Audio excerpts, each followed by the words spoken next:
नमस्कार, आप देख रहे हैं आज की रिपोर्ट पर आज का सबसे बड़ा मुद्दा। और आज हम आपको दिखाएंगे हर जिला हर क्षेत्र की ताजा तरीन उन बड़ी खबरों को जिनको अक्सर करके ये गोदी मीडिया आपको कभी नहीं दिखाएगा।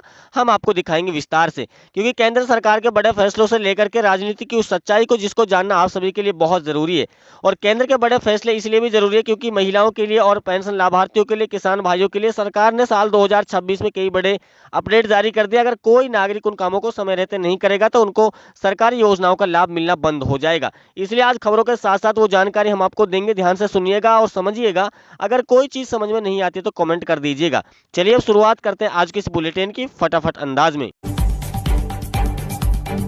कांग्रेस नेता राहुल गांधी की बढ़ सकती है मुश्किलें, आय से अधिक संपत्ति मामले में भाजपा ने कराई मुकदमा दर्ज। जी हां दोस्तों, बड़ी खबर निकल कर आ रही है। विपक्ष पर लगातार हमला बोलने वाले नेता राहुल गांधी अब एक ऐसी खुद दलदल में फंस चुके हैं जहां से उनका निकलना मुश्किल माना गया है, क्योंकि राहुल गांधी पर आय से अधिक संपत्ति होने के मामले में भाजपा के कार्यकर्ताओं ने एफआईआर दर्ज करा दी है और जांच की मांग की है। बताया जाता है कि राहुल गांधी के पास आय से अधिक संपत्ति, उन्होंने विदेश यात्रा के दौरान 60 करोड़ रुपए खर्च किए, जबकि उनकी आय 11 करोड़ बताई गई है। अब अगली खबर देखिए, प्रधानमंत्री मोदी के इस्तीफे को लेकर के भी चर्चा तेज है, क्योंकि केंद्र की सबसे बड़ी बैसाखी बगावत पर भी उतर आई है।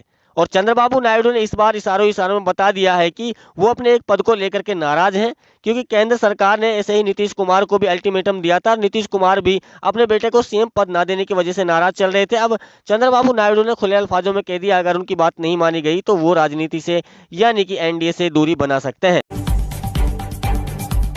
दोस्तों, क्या आपने वह खबर नहीं सुनी कि प्रधानमंत्री मोदी की शैक्षणिक डिग्री को लेकर के भी बवाल मच गया है, क्योंकि आम आदमी पार्टी के नेता संजय सिंह ने एक बार फिर प्रधानमंत्री मोदी की मुश्किलें बढ़ा दी है। उन्होंने प्रेस वार्ता के दौरान कहा कि प्रधानमंत्री मोदी की जो डिग्री है वो पूरी तरह से फर्जी है।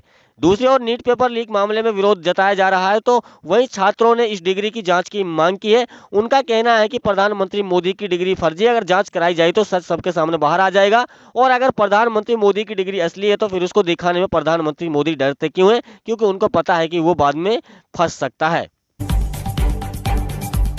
अब अगली खबर देखिए, अमित शाह ने स्मार्ट बॉर्डर परियोजनाओं की घोषणा की है, घुसपैठियों को बाहर करने का दावा किया है। गृह मंत्री अमित शाह ने सीमा पर घुसपैठ करने वाले सभी यात्रियों से कहा है कि भारत में घुसपैठ करने वालों को बख्शा नहीं जाएगा और इस बार इस प्रकार से कार्रवाई होगी कि वो जिंदगी भर भूल नहीं पाएंगे। अमित शाह के ऊपर विपक्ष हमलावर है और उन्होंने कहा कि 14 साल से घुसपैठ हो रही है, उसको नहीं रोक पाए, केवल ये जुमला है और जुमला ही रहेगा। अब देखिए, कोरोना से बड़ा एक और वायरस भारत में दस्तक दे चुका है। दिल्ली एयरपोर्ट पर एबोला को लेकर के एडवाइजरी सरकार द्वारा जारी की गई है और सरकार ने कहा कि कांगो युगांडा से आने वाले यात्रियों पर नजर बनाए रखें। इंदिरा गांधी अंतर्राष्ट्रीय एयरपोर्ट के केंद्रीय अफ्रीका में इबोला के प्रकोप को मद्देनजर रखते हुए सरकार ने भारत के नागरिकों को स्वास्थ्य विभाग में हड़कंप मच गया है और स्वास्थ्य विभाग का कहना है कि कोई भी लक्षण दिखने पर तुरंत जाँच कराएं। अखिलेश यादव ने कांग्रेस गठबंधन पर दिया बड़ा बयान। समाजवादी पार्टी के प्रमुख अखिलेश यादव ने साफ कर दिया कि कांग्रेस के साथ गठबंधन आगे भी जारी रहेगा। उन्होंने कहा कि लोकसभा चुनाव का मुद्दा सिर्फ सीटों का नहीं बल्कि जीत का था और आगे भी उसी रणनीति पर काम किया जाएगा। अखिलेश के इस बयान के बाद यूपी की राजनीति में गठबंधन को लेकर चल रही अटकलों पर विराम लग गया है।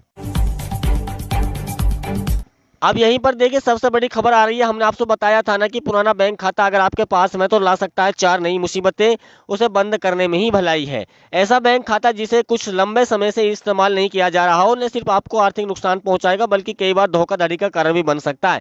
इसलिए सरकार ने एडवाइजरी जारी करते हुए उन खाता धारकों से अपील की कि या तो खाते को सुचारू रूप से चालू रखें, अगर वो खाते में लेन देन नहीं करते तो उस खाते को बंद करने में उनकी भलाई है, क्योंकि साइबर फ्रॉड होने पर खाता धारक उसका जिम्मेदार होगा।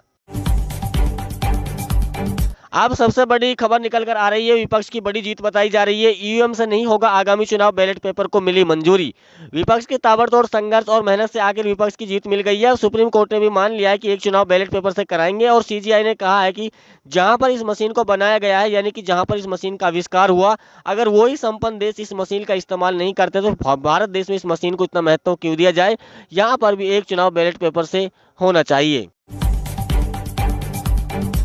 तेजस्वी यादव का केंद्र सरकार पर हमला, बोले अर्थव्यवस्था चौपट। आरजेडी नेता तेजस्वी यादव ने केंद्र सरकार की आर्थिक नीतियों पर सवाल उठाते हुए कहा कि देश की अर्थव्यवस्था लगातार कमजोर हो रही है। उन्होंने आरोप लगाया कि बढ़ती महंगाई और बेरोजगारी से आम जनता परेशान है और सरकार हालात संभालने में नाकाम साबित हुई है। वही सरकार पहले वादा कर लेती है, फिर उन वादों को जुमला बता देती है। बुलडोजर कार्रवाई से बंगाल की राजनीति फिर एक बार गर्मा चुकी है। टीएमसी दफ्तर भी ढहाए जा चुके हैं। आसनसोल इलाके में रेलवे और प्रशासन की कार्रवाई के दौरान कई पुराने निर्माण और राजनीतिक दफ्तरों पर बुलडोजर चलाया गया। इस कार्रवाई में टीएमसी पार्षद के कार्यालय को भी तोड़ दिया गया, जिसके बाद इलाके में तनाव बढ़ गया है। विपक्ष का आरोप है कि सरकार चुन चुनकर राजनीतिक विरोधियों को निशाना बना रही है।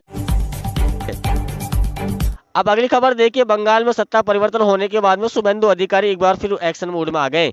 शुभेंदु अधिकारी ने कहा कि मैं झुकाने वाला हूं और झुकने वाला नहीं हूं। शुभेंदु अधिकारी ने घुसपैठियों लेकर के भी कड़ा बयान दिया है। उनका कहना है कि वो ये देश छोड़ जाए तो उनके लिए बेहतर है, क्योंकि यहाँ पर घुसपैठियों के लिए कोई जगह नहीं है। अगर समय रहते उन्होंने अपना सामान बोरी बिस्तरा नहीं बांधा तो बाद में उनको दिक्कतों का भी सामना करना पड़ सकता है, क्योंकि यहाँ पर प्रशासन और यहाँ पर आर्मी चीफ और यहाँ पर